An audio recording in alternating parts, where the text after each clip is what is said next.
Bitcoin update on the weekly chart. We're going to start off looking at the hell of a move that has happened over the past few hours. Went from high 27s to 30K in a matter of minutes. About 20 minutes is all it took to really take off. So we're looking to see what are the facts and charts. Where do we need to be looking at for the long term? And by long term, I'm talking about from now to the rest of the year. We have three zones. We make this as simple as possible. And I would put this on closing prices, right? So we're bearish until at this zone, right? So this week, on the week ahead, right? We've had an early move, right? In the week, we still have over 6 days, the entirety of the damn week ahead of us. So depending on where we close this week, in one of these three boxes will likely dictate the rest of 2023, maybe early 2024. So bearish zone, kind of cautious, but more optimistic zone in the yellow, and absolute bullish zone here. If we can close above or even in the green bullish zone, it's off to the races very likely, and we've likely seen the bottom of Bitcoin maybe forever. So let's get right to it. We closed last week battling going into the weekly close. 27.3 is what we wanted. We closed around 27.2. Why did we want 27.3? It's the 21 week EMA, right? The yellow line right here, right? Back here, June, right? We held it right on it, and then explosive move up to the upside, right? We held it. We move up, throw back to it, slightly battle. We were way down here around high 26s going into Sunday. And we battled up all day, closed just under it, but I like decisive closes. A move up or down needs to be decisive to have any kind of weight in crypto, certainly, because prices are so volatile, much more than the stock market.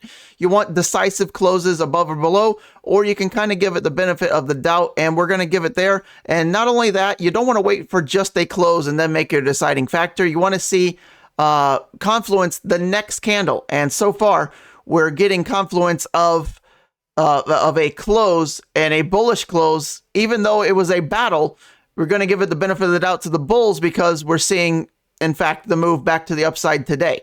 Now, we're not out of the woods, and this is why the zones, right? This could be a fake out. And I know a lot of the bears are already screaming that at the top of their lungs, and they have kind of a leg to stand on so far because we have put in kind of a lower high wick where obviously if you put it on closing prices, we're nowhere near taking out the highs.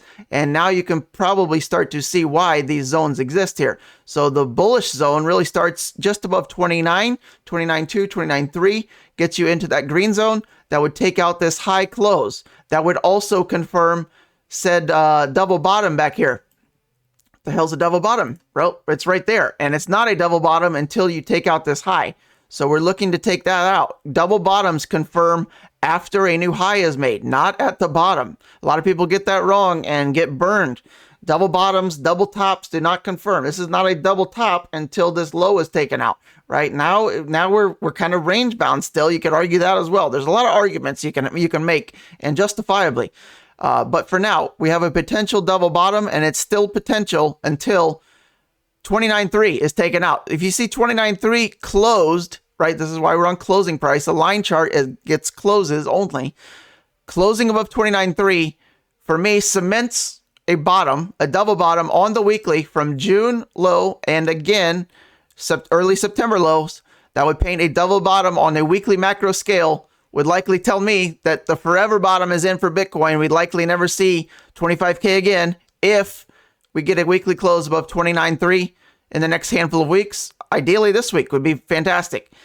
If we do that, the big bulls are back in town. The bears no longer have a leg to stand on. This would confirm as a double bottom on a macro scale. So keep that in mind moving forward. Now, the cautious zone. Why the hell would we even paint that? Well, we could actually come up here, close like at 28.5 to 29K, and you could see there's a case to be made. You still haven't taken out this high, right? But we've made a higher high, so it could take a couple more weeks. So we're starting to really gain traction. We're being a little bit more optimistic, but it's still too caution.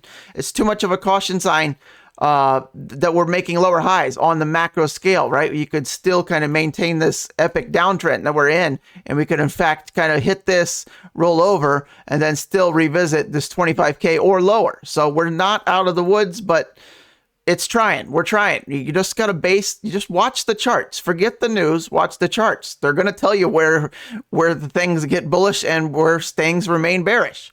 We're still cautious here because we have not taken out this high. 29.3 is huge now, right? 27.3 was huge last week, but we're still giving it the benefit of the doubt because it closed within $100 or so of the level. But we're also more cautious because we've seen this sell off quickly and we're still more or less in this red zone, okay? So don't get too bullish too quickly, right? There's a lot of people that, you can flip your sentiment on a dime, right?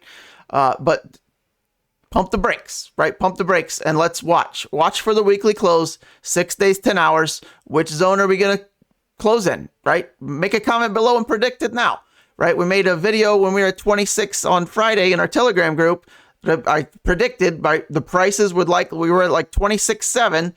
I said, I predict prices will close roughly in the low 27s. We closed at the low 27s, right? So now it's important to watch this weekly close and not judge too much until the candle closes, right? No matter where we are. We could be up here on Saturday.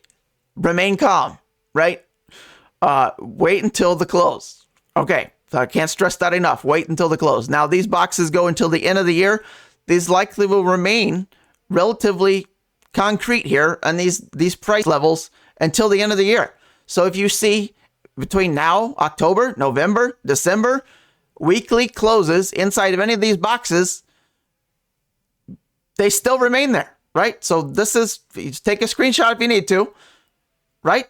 This is about as simplistic of a chart as you're ever going to see on flipping bullish or bearish, right? Just based on the price, not my opinion, based on this chart, this is what you should be looking at. So having said that, let me know what questions you have, what you want to see more of or less of.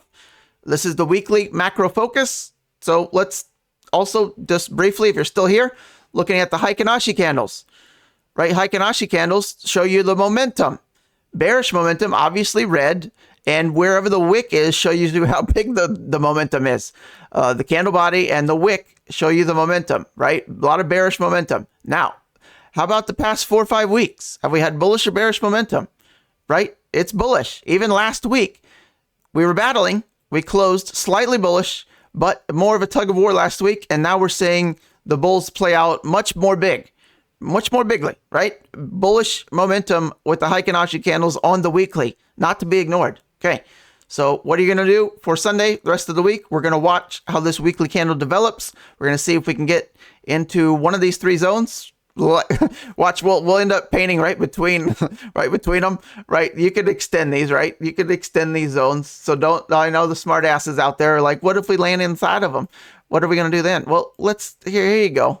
Right? Here you go, smart asses. We can paint there. Right? Now we're going to hit in one of the 3 zones, okay? So minus that dot. Okay. So now we're going to go one of those 3 zones. Where will we be come Sunday? Any guesses? List it below. Red, yellow, green. Make a comment. All right. I'll see you on the next one. We have card quote of the day. Don't leave so fast.